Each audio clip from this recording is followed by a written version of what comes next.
Halo Sobat Mancemannya, saya Denny Nadalung. Oke, akhirnya saya mau review reel lagi. Kemarin mancing kendat, boncos. Dapat cuman 2 ekor apa 3 ekor. Jadi nggak saya upload di konten saya karena membosankan sekali. Dan nanti mungkin hari Selasa saya akan mancing lagi kalau nggak ada halangan. Servisan seperti biasa, sebenarnya banyak. Jadi hari-hari saya sebenarnya itu selain cek proyek, kemudian memantau perkembangan proyek di ND Guest House, sebenarnya saya juga tetap melakukan servis. Jadi bisa diintip deh, ini nih, nih servisan. Oke, cuman ya realnya begitu-begitu doang, didominasi oleh OH dari Daiwa, dari Shimano kayak gitu. Nah kebetulan salah satu OH tersebut ada ini, si Kamikaze Extreme Jigger SPJ Slow Pitch Jigging Series. Nah, setahu saya ini sudah keluar beberapa tahun yang lalu, antara 2 tahunan yang lalu kalau nggak salah. Dan saya juga pernah melakukan review untuk Kamikaze Extreme Jigger yang LS, yang Light Series. Nah, di mana Light Series itu ada yang dari LX2 ya kalau nggak salah ya, LX2, LX3, LX4 itu kalau nggak salah. Dan yang terbesar itu di LX atau RX yang 5 dan 6, di mana yang 5 itu dulu ada seri yang limited editionnya yang warna orange kalau nggak salah. Oke, itu sudah lama sekali, hampir-hampir lupa dan sulit saya mengingatnya. Nah, di mana Kamikaze sendiri ini merupakan brand yang sudah menangani produk overhead sejak lama.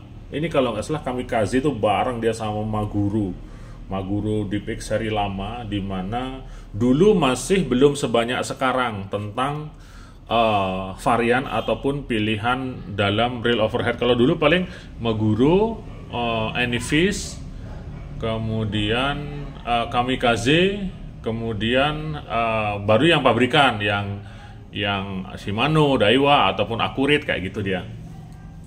Nah, untuk yang seri ini sendiri, saya akan fokuskan untuk review yang sedang saya pegang di sini. Jadi saya tidak mempelajari varian serinya. Nah, yang jelas tampilannya hijau-hijau kayak gini, sangat menarik. Kemudian menggunakan handle karbon. Nah, jadi keuntungan daripada handle karbon itu mengurangi daripada bobot keseluruhan reel. Oke, jadi kalau reel overhead yang ringan itu biasanya dia menggunakan EVA atau karbon, tapi kalau yang agak berat dia menggunakan aluminium atau karet, itu biasanya lebih berat, tapi selisihnya juga nggak banyak-banyak amat ya. Jadi kalau reel overhead rata-rata sih di bawah 400 atau 500 gram lah, di bawah 400 biasanya. Kalau yang light series ini sampai ada yang 300 ke 400, itu saya ingat saya. Maka dari itu kita coba aja dulu ya. Kalau di atas 400 berarti tergolong berat ya. Ini di bawah 400 tergolong berat sih menurut saya. 400 karena kalau OH yang menerapkan ringan, dia itu di ini kurang dari 300. Kemudian ini hanya perbandingan berat saja ya. Ini ya 400. Jadi 400 ke bawah itu merupakan bobot sebuah reel light series yang ringan. Nah, ini saya ada beberapa sampel. Ini berapa nih? 300. Nah, seperti itu. Ini ada PE-nya. Oke. Sejatinya sebenarnya kita tidak perlu sih mempermasalahkan bobot sebuah reel, karena ketika Anda sudah memutuskan untuk memilih overhead, di sana Anda harus siap. Selamat datang di dunia yang berat gitu. Di dunia mancing yang berat. Kenapa? Karena overhead pertama otomatis kita akan pakai mancing dalam-dalam nih, dalam dia, karena kita mengedepankan kapasitas tali itu pertama. Terus kedua, dragnya juga bergede. Ya gini nih, dragnya bisa 20 kiloan dia. Ada tulisan dragnya nggak dia? Biasanya ada. Drag itu gede-gede, antara 20 kiloan. Nah, kalau dragnya sudah gede, otomatis nanti bakal lawan ikan yang berat dong, kayak gitu. Jadi tidak perlu terlalu meributkan bobot daripada reel itu sendiri. Kalau Anda sudah berkomitmen untuk pindah ke OH, begini ngaku berat, lemah. Oke, penampilannya hijau-hijau begini. Seperti biasa saya akan langsung bongkar-bongkar saja sambil servis sih sebenarnya, karena ini, nah kayak ini perlu servis dia. Ini garam sudah di mana-mana dia. Saya akan buka ini dulu. Saya akan buka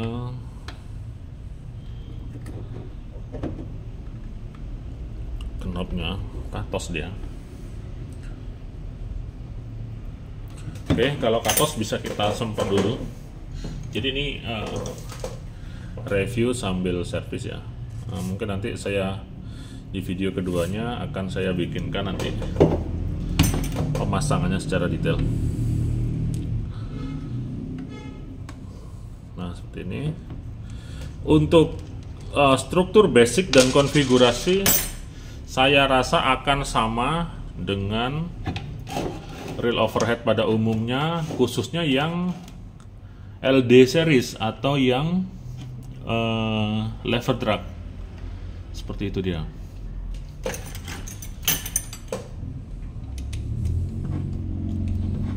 Oke, saya akan buka dulu.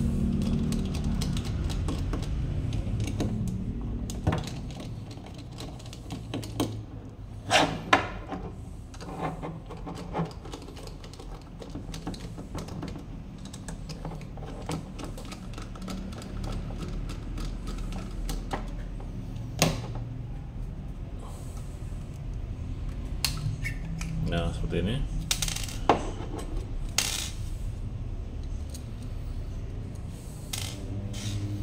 Biasakan di dalam membuka overhead selalu menahan bagian main shaft di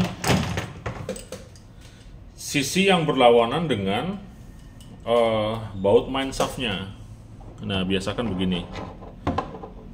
Itu pertama, kemudian ada dua jalur atau arah membuka, dia berlawanan dengan arah jarum jam atau searah dengan jarum jam. Jadi ada dua hal tersebut.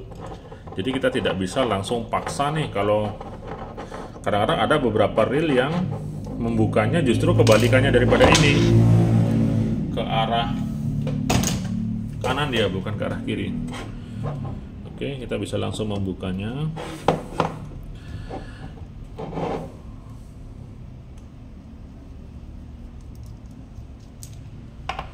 Ini air laut. Bearingnya karatan ya kan. Nah, jadi fungsi daripada servis adalah ini.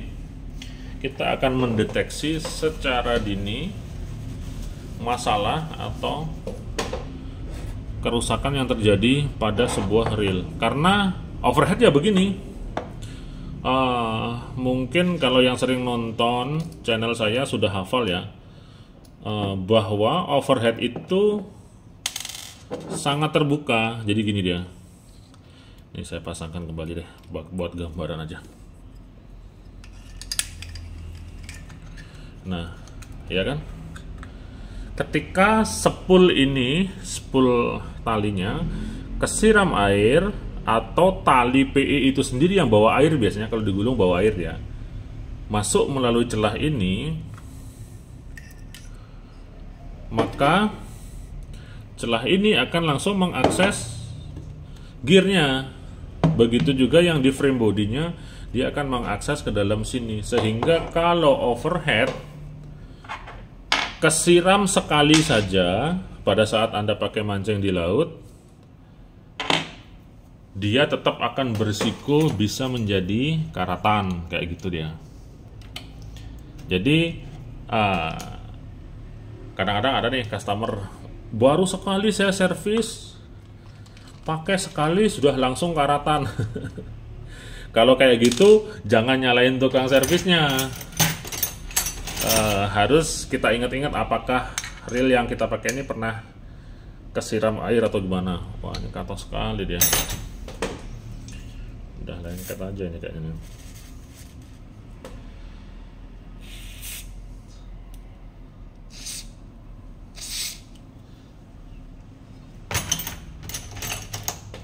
Oke, saya akan buka. Mau dia.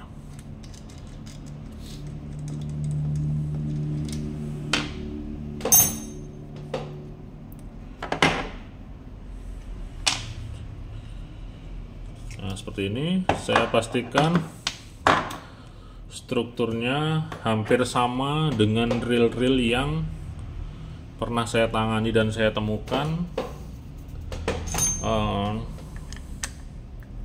Entah itu di reel 2 hingga 3 jutaan atau reel di harga 5 jutaan. Nah, kalau Kamikaze Extreme Jigger SPJ ini nih harganya lumayan mahal ya, 5 jutaan ya. Jadi nanti kita akan teliti lebih detail apa dasarnya sehingga dia harganya lebih mahal. Anggaplah dibandingkan dengan punya DND atau punya Maguro atau punya Daido dan punya yang lainnya. Oke, saya akan buka-buka aja dulu.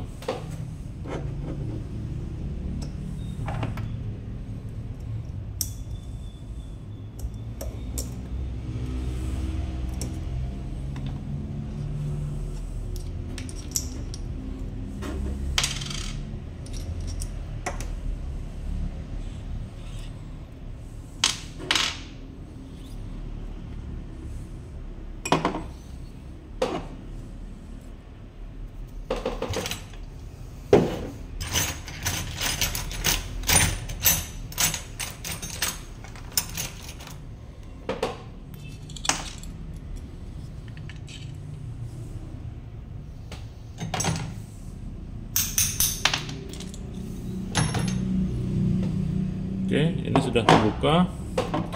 Saya akan coba buka handle-nya ini, mudah-mudahan dia nggak lengket duluan ya.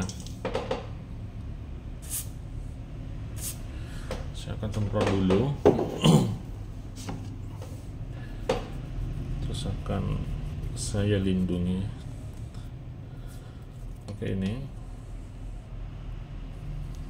supaya nggak cacat ya.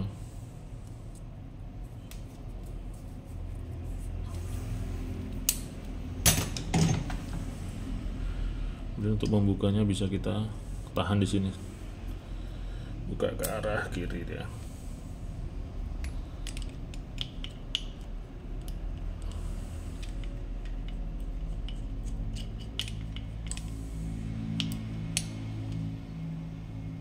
Udah katos sekali, nggak bisa dia. Oke, ini nggak bisa dibuka. Tidak ada jalur membukanya, tapi putarannya masih halus, dia tidak ada masalah, sehingga nanti saya akan kasih oil aja. Oke, sekarang kita ke arah sudut review untuk Kamikaze Extreme Jigger SPJ. Ini juga perlu dibuka nih. Dia sudah mulai ada gini ya, sudah mulai ada pembentukan garam.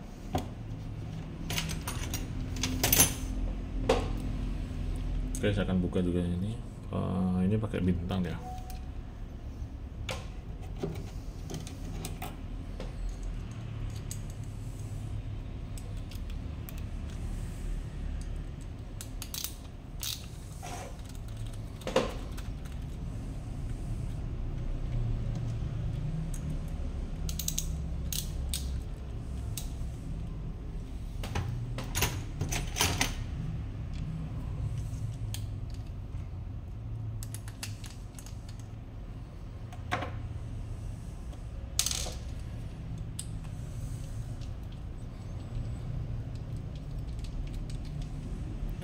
Oke, jika Anda punya reel overhead, biasakan cek pada bagian reel seatnya, karena penting sekali. Kalau ini nanti sudah gadung keropos, maka pegangan reel seat ini nggak akan kuat lagi dia. Nah, ini kan belum keropos ya, masih masih putih-putih gini. Nah biasanya kalau yang sudah lama kadang-kadang bisa keropos dia. Oke, ini sudah saya buka semua. Pertama dari sisi konfigurasi dan settingan reel, ini adalah reel yang familiar yang mungkin bisa ditemukan hampir di setiap reel dengan konsep LD atau lever drag atau pengeriman yang dilakukan di spool. Oke, saya akan bicara keuntungannya dulu. Nah, keuntungan di dalam menggunakan reel overhead seperti yang saya sebutkan di awal, ketika kita sudah menjangkau laut dalam, oke, anggaplah mancing di kedalaman 100 hingga 200 meter, mengharuskan Anda menggunakan metal jig yang berat, misal 250 gram, 300 gram, 400 gram, itu sudah tidak bisa atau tidak memungkinkan lagi menggunakan reel spinning model-model begini. Oke, kenapa harus menggunakan 250 gram, 300 gram? Karena biasanya laut dalam, arusnya kenceng dia. Mungkin kalau Anda menemukan laut dengan arus yang tidak ada arusnya, mati, mungkin bisa pakai jig 50 gram tembus di angka 200 meter. Tapi sepengalaman saya mancing, ketika sudah di atas 100 meter, 150, bahkan di 80, itu jig 100 saja bisa mental ya, bisa melayang, sehingga mengharuskan kita menggunakan overhead. Jadi seperti itu. Jadi keuntungannya menggunakan reel overhead adalah daya jangkaunya, talinya bisa nampung. Nah kayak gini kalau pasangnya PE2 ini mau bisa 600 meter ini. Kayak gitu. PE3 bisa 500, sehingga ketika kita turun dengan jangkauan 200 meter, 150, kita anteng aja, santai-santai aja kayak gitu. Itu pertama. Terus kedua, kita bisa mendapatkan kekuatan daripada reelnya. Nah kalau spinning mungkin maksimum dragnya anggaplah kayak gini. Spinning ini paling di paling di 7 kilo, 5 kilo, 10 kilo. Nah kalau OH lever drag ini bisa 20 hingga 30 kilo. Meskipun pada prakteknya drag sebesar itu tidak pernah kita pakai di dalam mancing. Kalau pakai paling setengahnya doang, selebihnya bakal sulit kita, atau risiko tali putus, joran patah dan lain sebagainya. Itu kemudian sebenarnya overhead itu memiliki cara perawatan yang simple banget, yang gampang dan simple seperti itu. Cuman kadang-kadang kalau overhead itu klikernya yang nggak ada nggak ada suara kliker, beda dengan spinning. Itu kelebihannya. Nah kalau kekurangannya, overhead tidak ada sistem sealnya. Kalau ada overhead yang ngaku sealnya bagus, bahkan maksil, bahkan apa, itu saya pastikan tidak berlaku karena overhead akan gampang kemasukan air. Kemudian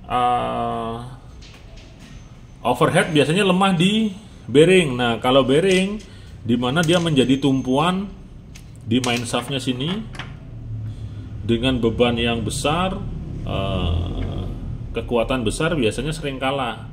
Terlebih lagi bearingnya, pelumasannya belum tidak maksimal, seperti tidak ada pelumasnya. Jadi kalau kena beban dia akan langsung rusak bearingnya, seperti itu. Nah yang terakhir, harganya. Nah ini apakah sesuai dengan yang ada di sini? Nah kalau saya perhatikan secara awam, anggap saya nggak ngerti apa-apa nih, ini nggak ada bedanya dengan Maguro Emissary, kemudian dengan DND Hylos, dengan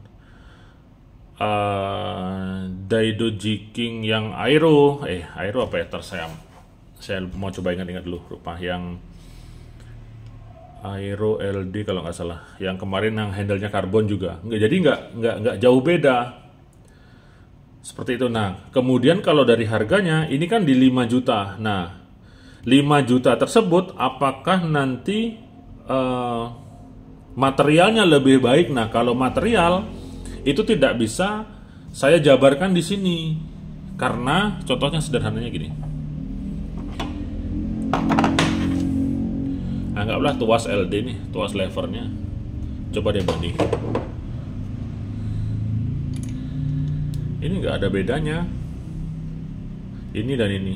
Seperti itu. Ini dari pandangan awam. Tapi kalau ngakunya materialnya lebih baik, biasanya sebuah brand atau sebuah merek real itu sifatnya hanyalah klaim dia. Jadi menurut dia aja yang memang benar-benar materialnya lebih bagus karena harganya lebih mahal. Tapi untuk memastikan itu ya mungkin kita harus tahu daripada jenis aluminiumnya, jenis logamnya, kemudian treatmentnya seperti itu. Karena kadang-kadang sesama aluminium, misalnya aluminium ini dengan aluminium ini,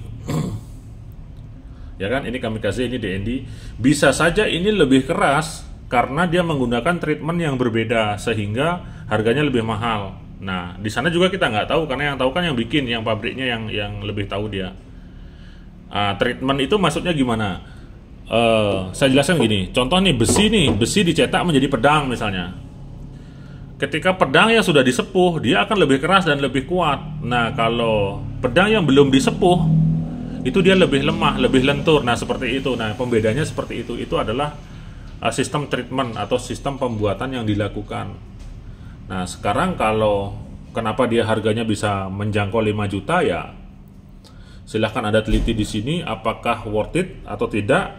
Kalau bagi saya tidak, karena di harga 2 hingga 3 jutaan kita bisa mendapatkan yang seperti ini. Beda lagi karena mungkin kamikaze sudah berpengalaman, sudah punya nama besar, kemudian dia after sales bagus, pelayanan bagus, ya sah-sah saja menjual lebih mahal karena balik lagi ke pembeli. Kalau suka, kalau mau, ya tinggal beli, ngapain repot seperti itu. Kalau nggak mau ya jangan beli, karena masih banyak yang lebih murah daripada ini. Tapi kalau dari keseluruhan, konfigurasi, settingan sama, nggak ada beda dia. Mulai dari bahan, gear, segala macam sama. Daripada reel-reel yang kebanyakan saya temukan di harga 2 hingga 3 jutaan.